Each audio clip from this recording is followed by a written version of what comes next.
বনের গভীর থেকে কালো ধোঁয়ার মতো কিছু একটা ধেয়ে আসতে থাকে। চার বন্ধু এবার সত্যি আতঙ্কিত হয়ে পড়ে। আরিফ তার ভাঙা টর্চ দিয়েই সেই কালো ছায়ার দিকে আলো ফেলার চেষ্টা করে। অদ্ভুতভাবে আলোটা এবার তীব্র হয়ে ওঠে।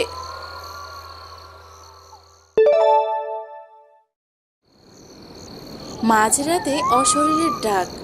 রাতের অন্ধকার ক্রমশ ঘনিয়ে আসছে। গ্রামের শেষ মাথার পুরনো বটগাছের নিচে চার বন্ধু দাঁড়িয়ে আছে। চারিদিকের পরিবেশটা একদম থমথমে। আরিফ বারবার হাতের টর্চ জ্বালানোর চেষ্টা করছে, কিন্তু ওটা ঠিকমতো জ্বলছে না। হাসান পকেটে হাত দিয়ে দাঁড়িয়ে মিটমিটিয়ে হাসছে। নাহিদা চারপাশটা ভালো করে পর্যবেক্ষণ করছে। হাসান, তুই এভাবে দাঁত বের করে হাসিস না তো। টর্চটাই দরকারের সময় একদম কাজ করছে না, আর তুই এখানে দাঁড়িয়ে দাঁড়িয়ে মজা নিচ্ছিস। এমনিতেই চারপাশটা কেমন অন্ধকার হয়ে আছে। আরে আরিফ, তুই তো দেখছি একটা সামান্য লাইট বন্ধ হওয়াতেই এখনই ভয় পেয়ে গেলি। দিনের বেলায় তো ক্লাসে কত বড় বড় সাহসী ডায়লগ দিস, এখন একটা লাইটের জন্য হাত পা কাঁপাচ্ছিস কেন রে ভাই? হাসান, তুই কি একটু চুপ করবি? এই জায়গাটা এমনিতেই একদম সুবিধার মনে হচ্ছে না। তোরা কি কেউ খেয়াল করেছিস চারপাশের বাতাসটা কেমন হঠাৎ অদ্ভুত রকমের ঠান্ডা হয়ে গেল? হ্যাঁ নাহিদা, তুই একদম ঠিক কথাই বলেছিস। আমার পিঠের শিরদাঁড়া দিয়ে কেমন যেন একটা বরফ শীতল ঠান্ডা স্রোত বয়ে গেল। মনে হচ্ছে কেউ যেন আমার উপরে নজর রাখছে। তোদের এই এক রোগ হয়েছে, একটু বাতাস জোরে বইলেই ভূত চলে আসে। চল চল চল, আর এখানে দাঁড়িয়ে না থেকে সামনে এগিয়ে দেখি আমাদের রহস্যময়ী চাঁদনি আবার কোথাও উধাও হয়ে গেল না তো। হুম হুম। চাঁদনিকে তো আমি একটু আগেও আমাদের ঠিক পেছনেই আসতে দেখছিলাম। ও এত ঘন অন্ধকারের মধ্যে আমাদের না জানিয়ে হঠাৎ করে কোথায় গেল বুঝতে পারছি না। চাঁদনি, ওরে চাঁদনি, তুই কোথায় আছিস? একটু সাড়া দে না। দেখিস ভাই, এই কুয়াশার মধ্যে আবার কোনো বিপদে না পড়ে যাই। গ্রামের এই দিকে তো এমনিতেই কেউ আসে না। তোরা শুধু শুধু চিন্তা করছিস, দেখবি ও কোনো গাছের আড়ালে লুকিয়ে আমাদের ভয় দেখানোর প্ল্যান করছে। ওর স্বভাব তো জানিসই, কেমন মাঝে মধ্যে একা একা অদ্ভুত সব আচরণ শুরু করে দেয়। না হাসান, আমার মন বলছে চাঁদনি এবার কোনো সত্যি বিপদে পড়েছে।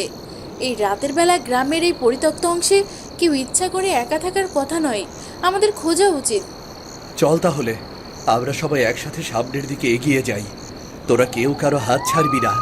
এই অন্ধকারে একবার দলছুট হয়ে গেলে কিন্তু আর কাউকে খুঁজে পাওয়া যাবে না।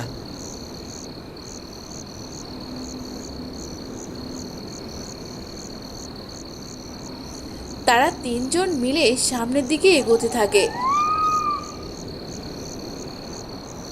হুট করেই ঝোপঝাড়ের আড়াল থেকে একটা ছায়ামূর্তি বেরিয়ে আসে। আরিফ ভয় পেয়ে পিছিয়ে যায়। ভালো করে লক্ষ্য করতে দেখা যায় ওটা চাঁদনি। চাঁদনির দুটো চোখ কেমন শূন্য। সে সোজা সামনের দিকে তাকিয়ে আছে। চাঁদনি, তুই ওখানে এইভাবে একা একা দাঁড়িয়ে আছিস? আরে পাথরের মতো দাঁড়িয়ে আছিস কেন?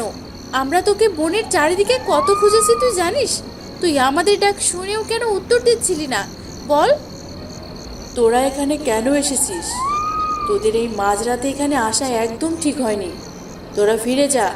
সে তোদের এই অনধিকার প্রবেশ কোনোভাবেই পছন্দ করছে না। সে খুব রাগ করেছে। কে রাগ করেছে চাঁদনি? তুই কার কথা বলছিস? একটু পরিষ্কার করে বুঝিয়ে বলতো। আমরা তো শুধু তোকে খুঁজতে আর এই বনের ভেতরের রহস্যটা দেখতে এখানে এসেছি। এই মেয়েটার মাথাটা আজ আসলেই গেছে। মাঝরাতে আমাদের সাথে সাহস করে এতটা পথ হেঁটে এসে এখন একা একা দাঁড়িয়ে দাঁড়িয়ে ভুতুরে হেয়ালি শুরু করেছে। আমার তো হাসি পাচ্ছে। হাসান, তুই এখনো বিষয়টাকে তামাশা ভেবে হাসছিস? তুই কি নিজের কানে শুনতে পাচ্ছিস না যে এই শাসা বাতাসের মধ্যে কার কান্নার আওয়াজ ভেসে আসছে? সে আজ সবাইকে সতর্ক করতে এসেছে। চাঁদনি, তুই কি তাহলে সত্যি সত্যি সেই অশরীরীর কথা বলছিস? গ্রামের মুরব্বীরা রাতের বেলা যে অশরীরীর ডাকের কথা বলে, তা কি তবে কোনো গল্প নয়? তবে কি সবই সত্যি ছিল? চোখের দেখা সত্য আর কানে শোনা মিথ্যার মাঝখানের দেওয়ালটা খুব পাতলা রে নাহিদা। তোরা একটু মন দিয়ে শোনার চেষ্টা কর। সে আমাদের নাম ধরে ধরে ডাকছে। রহস্যর জট খুলতে গিয়ে চার বন্ধু ক্রমশ এক মায়াবী মায়াজালের দিকে ধাবিত হয়, যেখানে বাস্তব আর অলৌকিকতার সীমানা মুছে যায়। প্রতিটি পদক্ষেপ তাদের নিয়ে যায় সেই পুরনো দিঘির পাড়ে, যেখানে ১৯ বছর বয়সী এক মেয়ের আত্মা আজও ন্যায় বিচারের আশায় ঘুরে বেড়ায়।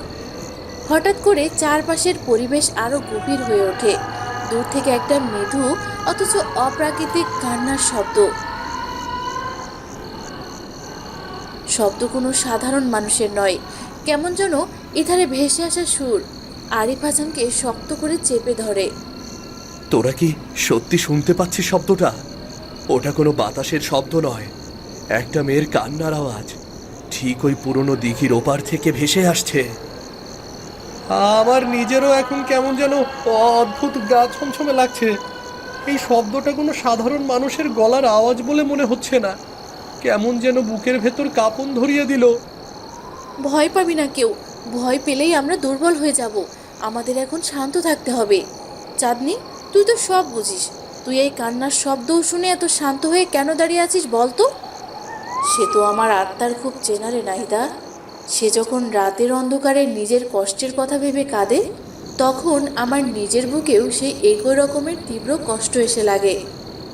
চাঁদনি, তুই কি তাহলে মাঝে মধ্যে সত্যি সত্যি অশরীর সাথে কথা বলিস? ও কেন প্রতি মাঝরাতে এই গ্রামের মানুষকে এভাবে করুণ সুরে ডাক দেয়? ও আমাদের থেকে কি চায়? ও আসলে কারো কোনো ক্ষতি করতে চায় না আরিফ। ও শুধু চায় আমরা যেন ওর জীবনের আসল সত্যটা জানতে পারি। কিন্তু গ্রামের মানুষ এক একটা অশুভ ডাইনি মনে করে পালায়। আরিফ, আমাদের যে কোনো উপায় হোক ওই দিঘির পাড়ে যেতেই হবে। এই রহস্যের শেষ পরিণতি না দেখে আমি আজ কোনোভাবেই বাড়ি ফিরে যাব না। যা হওয়ার তাই হবে। তোরা পাগল হতে পারিস, কিন্তু আমি আর কোনো ঠাট্টা করছি না। আমার মনে হচ্ছে আমাদের এখনই উল্টো পথে বাড়ি ফিরে যাওয়া উচিত। পরিস্থিতি মোটেও ভালো ঠেকছে না। এখন আর বাড়ি ফেরার কোনো পথ খোলা নেই রে হাসান। আমরা অলরেডি বনের অনেক গভীরে চলে এসেছি। এখন পিছু হটলে পথ হারিয়ে ফেলবো। চল চল, সাহস করে সামনে এগিয়ে যাই।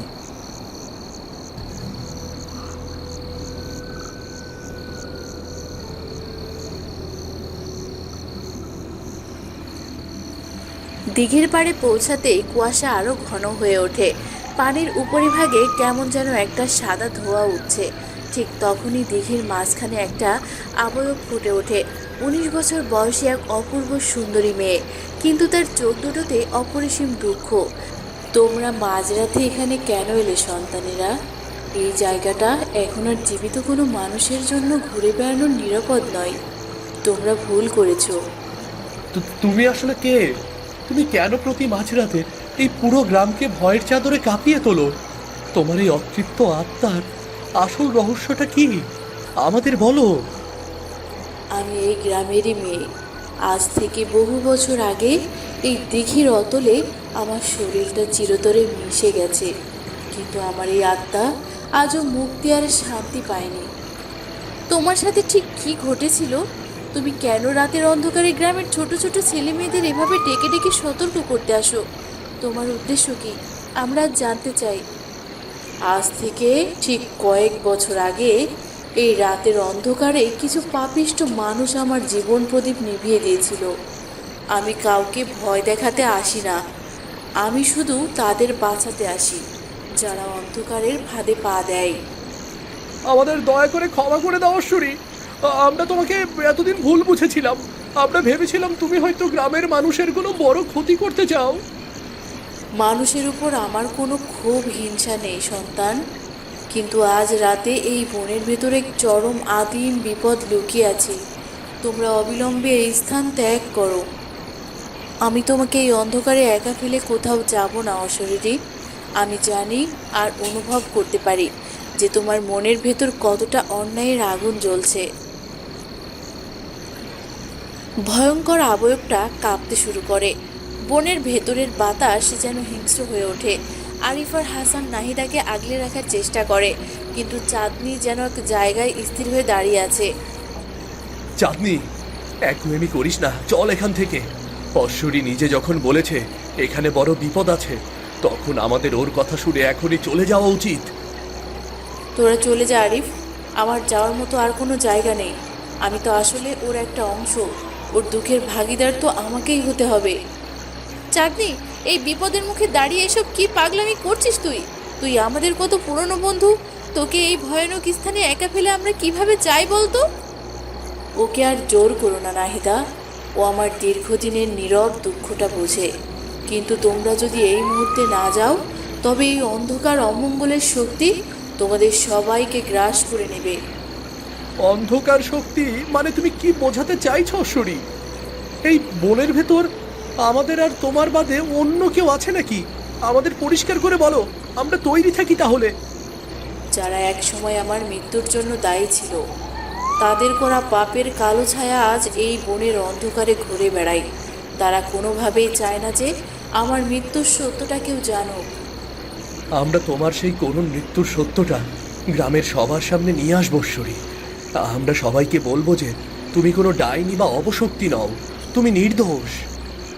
আমার সত্য প্রকাশের জন্য আগে তোমাদের নিজেদের জীবিত থাকতে হবে আরিফ। তোমরা এই যে দেখো, সেই পাপিষ্ঠদের কালো ছায়া তোমাদের দিকেই ধেয়ে আসছে। বনের গভীর থেকে কালো ধোঁয়ার মতো কিছু একটা ধেয়ে আসতে থাকে। চার বন্ধু এবার সত্যি আতঙ্কিত হয়ে পড়ে। আরিফ তার ভাঙা টর্চ দিয়েই সেই কালো ছায়ার দিকে আলো ফেলার চেষ্টা করে। অদ্ভুতভাবে আলোটা এবার তীব্র হয়ে ওঠে। আরিফ, ভয় পাবি না, টর্চের আলোটা একদম সোজা ওই কালো ছায়ার চোখের উপরে ধরে রাখ। ওটা আমাদের লাইটের আলো একদম সহ্য করতে পারছে না। দেখ, ওটা পিছোচ্ছে। এই তো সুযোগ, আমি আমার হাতের শক্ত লাঠিটা উঁচিয়ে ধরছি। ভূত হোক আর কোনো অপশক্তি হোক, বন্ধুদের বাঁচাতে আজ আমি এক হাত দেখেই ছাড়বো। আয়, কে আসবি? হাসান, অতিরিক্ত বীরত্ব দেখিয়ে পাগলামি করিস না। এটা কোনো মানুষের তৈরি যুদ্ধ নয় যে লাঠি দিয়ে জিতবি। অশ্বরী, দয়া করে তুমি আমাদের রক্ষা করো, সাহায্য করো। তোমরা কেউ ভয় পেয়ে নিজেদের আত্মবিশ্বাস হারিও না। আমার আত্মিক শক্তির পুরোটা তোমাদের সাথে আছে। চাঁদনি, তুমি জলদি ওদের সবার হাত শক্ত করে ধরো। চাঁদনি এক লাফে এগিয়ে এসে আরিফ আর নাহিদার হাত শক্ত করে আঁকড়ে ধরে। সাথে সাথে এক অদ্ভুত অলৌকিক শক্তির সঞ্চার হয়। অশরীর শরীর থেকে এক তীব্র স্বর্গীয় সাদা আলো নির্গত হতে শুরু করে, যা সেই ধেয়ে আসা কালো ধোঁয়াকে এক নিমিষে দূরে ঠেলে দেয়। আমরা কি তাহলে সত্যি সত্যি বেঁচে গেলাম? চারপাশে এই ভয়ানক গর্জন আর অদ্ভুত শব্দগুলো যেন আস্তে আস্তে কমে আসছে। বাতাসটাও স্বাভাবিক হচ্ছে। হ্যাঁ রে নাহিদা, অশ্বরীর সেই তীব্র সাদা আলোর সামনে ওই কুৎসিত কালো ছায়াটা এক মুহূর্তও টিকতে পারলো না। একদম ধোয়ার মতো বাতাসে উধাও হয়ে গেল। অশ্বরী, তুমি নিজের শেষ শক্তিটুকু বাজি রেখে আমাদের জীবন বাঁচালে, অথচ এই গ্রামের মানুষ না জেনে যুগের পর যুগ ধরে তোমাকে কত ভুল বুঝে এসেছে। এই পৃথিবীতে আমার থাকার সময়টুকু এবার ফুরিয়ে আসছে সন্তান। আজ তোমরা সত্যটা জানতে পেরেছ, এতে আমার আত্মা চিরকালের জন্য শান্তি পাবে। তোমরা চিরকাল ভালো থেকো। কুয়াশা কাটতে শুরু করেছে। ভোরের প্রথম আলো যেন আকাশের কোণে উকি দিচ্ছে। দিঘির পানি আবার শান্ত হয়ে গেছে। অশরীরের আবয় ধীরে ধীরে বিলীন হয়ে যাচ্ছে, কিন্তু তার মুখে এখন আর কোনো কষ্ট নেই, এক অদ্ভুত শান্তির হাসি। ও শেষ পর্যন্ত শান্তিতে চলে গেল। ও আমাদের চোখের সামনে অদৃশ্য হয়ে গেলেও মনের ভিতরে একটা চিরন্তন সত্য আর ন্যায়ের শিক্ষা দিয়ে গেল। চাঁদনি, তুই এখন কেমন বোধ করছিস রে? তোর শরীর আর মন ঠিক আছে তো? একটু আগে তুই কেমন যেন অন্যরকম হয়ে গিয়েছিলি। আমি এখন একদম পুরোপুরি সুস্থ বোধ করছি নাহিদা। এতদিন আমার মনের ভিতর যে একটা অজানা ভারী বোঝা চেপেছিল, আজ অশরীরের মুক্তির সাথে সাথে হালকা হয়ে গেছে। আমরা আজ রাতে নিজেদের চোখে যা যা দেখলাম, তা যদি গ্রামে ফিরে মানুষকে বলি, কেউ কি আমাদের কথা বিশ্বাস করবে? আমার তো মনে হয় না এক বিন্দু বিশ্বাস করবে। তোর কি মনে হয় হাসান? গ্রামের লোকে বিশ্বাস করুক আর নাই করুক, তাতে আমাদের কিছু যায় আসে না। আমরা নিজেরা তো জানি আসল রহস্যটা কি। আমি আর কোনোদিন অশ্বরীকে নিয়ে ঠাট্টা করব না। আমাদের চারজনের উচিত এই ঘটনার পর তাকে স্মরণ রাখা, এই দিঘির পাড়ে একটা সুন্দর স্মৃতিচিহ্ন তৈরি করা, যাতে আগামীর মানুষ তাকে ডাইনি না ভেবে সম্মানের সাথে স্মরণ করে। সকালের সূর্য পুরোপুরি উঠে গেছে। চার বন্ধু বনের পথ ধরে গ্রামের দিকে ফিরে চলেছে। পাখির কলকলানিতে চারপাশটা মুখরিত। রাতে সেই ভয়াল পরিবেশ এখন এক মায়াবী শান্তিতে রূপ নিয়েছে। তারা চারজন পাশাপাশি হাঁটছে, মুখে তাদের এক বিজয়ের হাসি। উফ বাবা, রাতের এত বড় একটা ধকল আর উত্তেজনার পর এখন আমার পেটে প্রচণ্ড খিদে পেয়েছে রে। চল চল, গ্রামে ঢোকার আগেই জলদি চায়ের দোকানে কিছু খাওয়া যাক। তোর এই এক চিন্তা, সব সময় শুধু খাওয়ার কথায় মাথায় ঘোরে। এত বড় একটা ঐতিহাসিক রহস্যের আমরা সমাধান করে ফেললাম, আর তুই আছিস সকালের নাস্তা নিয়ে। তোরা ওভাবে হাসিস না তো আরিফ। হাসান যদি ভয় না পেয়ে অমন কঠিন পরিস্থিতিতেও আমাদের সাথে এভাবে থাকতো, তবে আমরা হয়তো ভয়ে আরো আগেই ভেঙে পড়তাম। ও আমাদের হাসিয়ে সাহস জুগিয়েছে। তোদের সবাইকে আমার পক্ষ থেকে অনেক ধন্যবাদ রে। তোরা যদি আজ রাতে সাহস করে আমার সাথে না আসতিস, তবে অশরীরে হয়তো চিরকালই বনের অন্ধকারেই কষ্ট নিয়ে কেঁদে বেড়াতো। আমরা সবাই খাঁটি বন্ধু চাঁদনি। তোর মনের ভেতরের কষ্ট যেমন আমাদের সবার কষ্ট, তেমনি এই গ্রামের প্রতিটা রহস্যের কুয়াশা ভেদ করে সত্যটা বের করে সবার সামনে আনাও আমাদের দায়িত্ব ছিল রে। চল, গ্রামে পৌঁছেই আমাদের স্কুলের প্রধান শিক্ষক আর গ্রামের মাতব্বরদের সাথে আজই কথা বলতে হবে। অশরীরীর এই করুণ ইতিহাস সবার সামনে সম্মানের সাথে আনা দরকার। একদম ঠিক বলেছিস। আর গ্রামের সেই চায়ের দোকানের আড্ডায় এই পুরনো অভিযানের প্রধান বক্তা হব আমি আজ নিজে। সবাই হা করে আমার বীরত্বের কাহিনী শুনবে তখন। হ্যাঁ, তোর বীরত্ব তো আমরা কাল রাতে দিঘির পাড়েই খুব ভালো করে দেখেছি। যাই হোক, আজ থেকে আমাদের এই ভালোবাসায় গ্রামটা অন্তত একটা বড় ভয় থেকে, ভুল ধারণা থেকে চিরতরে মুক্তি পেল। সকালের সোনাঝরা আলোয় চার বন্ধু যখন গ্রামের চেনা পথে পা বাড়ায়, তখন পেছনে ফেলে আসা দিঘির জল শান্ত মনে হয়।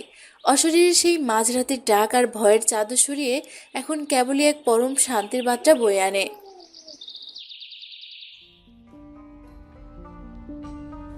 সকাল হতে না হতেই সেখানে চার বন্ধু সাহসিকতার গল্প শুনতে পুরো গ্রামের মানুষ জড়ো হয়েছে। এতদিন যে সত্য অন্ধকার চাদরে ঢাকা ছিল, আজ তা সবার সামনে আলোর মতো পরিষ্কার হয়ে ধরা দিয়েছে।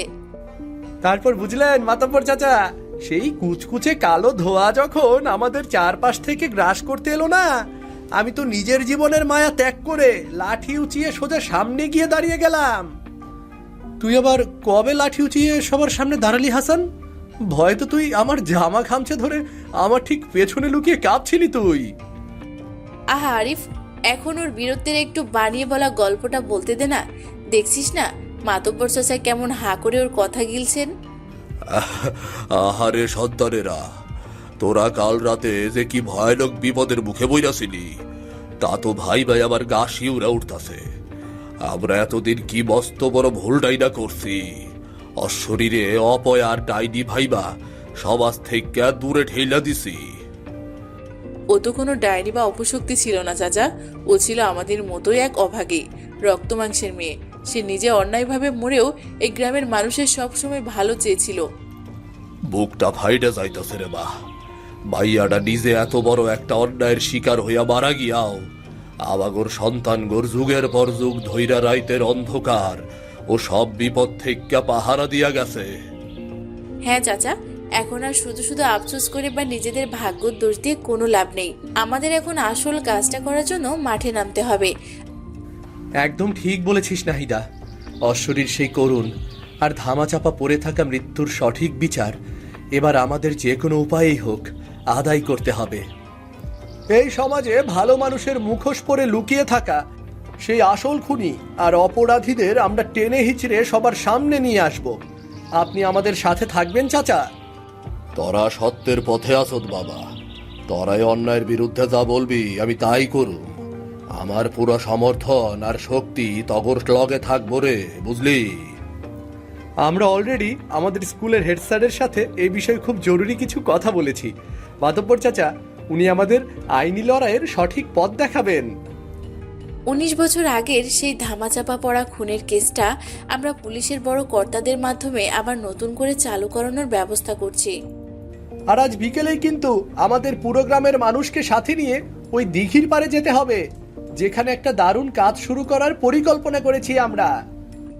হ্যাঁ চাচা, দিঘির পাড়ে অশরীর অতৃপ্ত আত্মার সামনে আমরা সবাই মিলে একটা সুন্দর সাদা পাথরের স্মৃতিস্তম্ভ বানাবো। আজই কাজ শুরু করব। সেখানে ওর আসল পরিচয় আর ইতিহাস বড় বড় অক্ষরে লেখা থাকবে, যাতে আগামীর আর কোনো সন্তান ওকে ভুল বুঝে ডাইনি না ভাবে।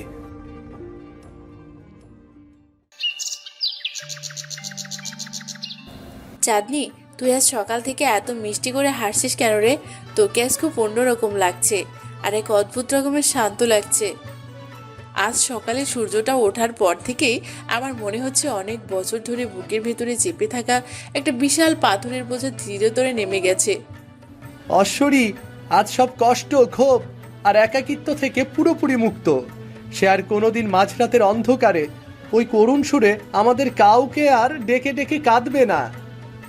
এখন সে আকাশের এক কোণে সবচেয়ে শান্ত আর উজ্জ্বল তারা হয়ে আমাদের পুরো গ্রামের ওপর সারা জীবন ভালোবাসার নজর রাখবে। হ্যাঁ আরিফ, সে আজ অনেক বছর পর শান্তিতে ঘুমাচ্ছে, আর আমাদের এই পুরো গ্রামটাকেও চিরদিনের মতো একটা বড় ভয়ের হাত থেকে মুক্ত করে দিয়েছে। চার বন্ধুর হাত ধরে গ্রামের বুকে যুগ যুগ ধরে জমে থাকা ভয়ের মেঘ কেটে যায়। এক নতুন ন্যায়ের অধ্যায় শুরু হয়। অশরীরীর স্মৃতি বিজড়িত সেই পুরনো দিঘির জল এখন আর ভয়ের প্রতীক নয়, বরং শান্ত এক পবিত্র মুক্তির গল্প।